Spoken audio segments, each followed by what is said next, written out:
దైవమర్మములు మే 27. తన మనసులో సందేహింపక తాను చెప్పినది జరుగునని నమ్మిన ఎడల వాడు చెప్పినది జరుగునని మీతో నిశ్చయముగా చెప్పుచున్నాను. మత్తయి సువార్త 11:23. మత్తయి సువార్త 17:20 అనుసరించి విశ్వాసం వలన పర్వతములు సహితము పెళ్లగించబడును. హెబ్రోను అనగా విశ్వాసము. హెబ్రోను ఆశ్రయస్థలము కూడా. యెహోషువ 20:7, 21:11, 27లో హెబ్రోనుకున్న మూడవ అర్థమేమనగా, ఆత్మీయముగా బలహీనులుగా నున్న వారి భారములను మనము భరించి వారు పడిపోయినప్పుడు లేక అపాయంలోనున్నప్పుడు ప్రసవ వేదనతోనూ పట్టుదలతోనూ వారి కొరకు ప్రార్థించవలెను. ప్రేమ దయల చేత వారిని పైకి లేవనెత్తవలెను. 4వదిగా హెబ్రోను అనగా దేవుని మీద సంపూర్ణముగా ఆధారపడుట.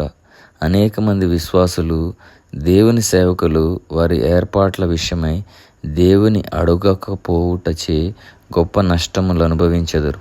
2 సమూయేలు 2:1లో దావీదు హెబ్రోనుకు వచ్చినప్పుడు తాను కాలు చేయబడి దీనుడై విరిగి నలిగిన వాడయ్యను. ప్రతి విషయంలో దేవుని అడుగుటకు ఆరంభించెను. నేనెక్కడికి వెళ్ళవలెను అని అడుగుటకు నేర్చుకొనెను.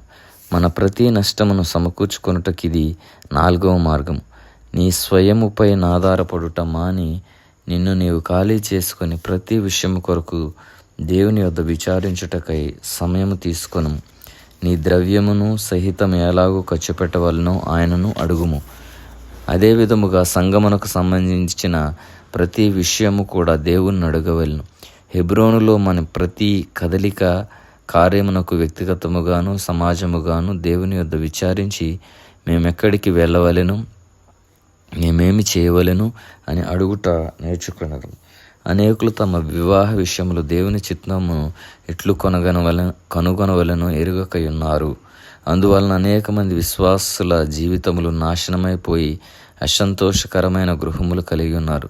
దావీదు కూడా అనేక సంవత్సరములు శ్రమల గుండా వెళ్ళిన తరువాతనే ప్రభు ఎక్కడికి వెళ్ళవలెను, ఏమి చేయవలని అడుగుట నేర్చుకుని మన యొక్క జీవితంలో కూడా మనము కూడా ప్రతి విషయంలో మన యొక్క జీవితంలో దేవుని యొద్ద విచారించి మన వ్యక్తిగతంగా, కుటుంబముగా, సంఘముగా ప్రతి విషయంను కూడా దేవుని యొద్ద విచారించి దేవుడు సెలవిచ్చిన దాన్ని మనము కూడా ఆచరించి పాటించినప్పుడు మాత్రమే అనేకమైన